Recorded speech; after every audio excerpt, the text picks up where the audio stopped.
আমাদের ফিলিস্তিনি ভাই বোনদের উপরে যে নির্মমতা হয়েছে তার প্রতিবাদে আমরা এখানে উপস্থিত হয়েছি। এখানে যদি বৃষ্টি না পড়ে পাথর বর্ষণ হতো তারপরেও আমরা এখানে আসতাম। আলাইকুম রাহমাতুল্লাহ। আজকে আমরা এখানে যারা উপস্থিত হয়েছি আমরা এক আকাশ পরিমাণ দুঃখ নিয়ে এখানে উপস্থিত হয়েছি। এখানে বৃষ্টির মধ্যে রোজা রেখে আমরা উপস্থিত হয়েছি।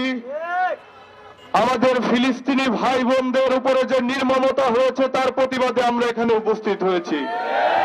এখানে যদি বৃষ্টি না পড়ে পাথর বর্ষণ হতো তারপরেও আমরা এখানে আসতাম। আমাদের ইমানি শক্তি এত দুর্বল না, আমাদের হৃদয়ের রক্তক্ষরণ হচ্ছে।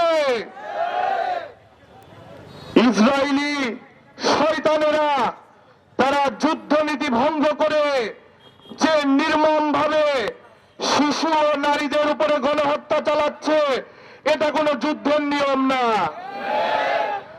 আমাদেরকে যারা মানবাধিকারের বুলি শোনায় তারাই মানবাধিকার লঙ্ঘন করছে।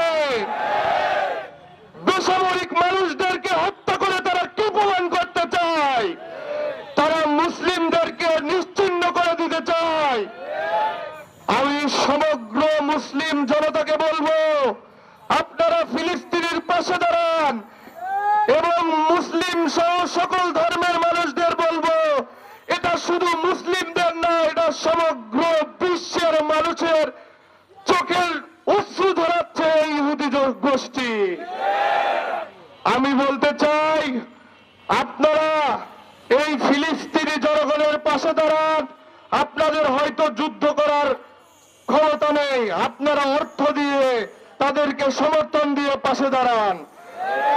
আর লাস্ট আমি একটা কথা বলে শেষ করতে চাই, যারা বাংলাদেশকে ফিলিস্তিনি বানাতে চায় আমরা তাদের বিরুদ্ধেও সংগ্রাম করতে প্রস্তুত ইনশাআল্লাহ। বাংলাদেশের প্রতিটা মাটি হবে মুসলিমের ঘাঁটি। এখানে কোন বেধর্মীদের দাবিদারি চলবে না।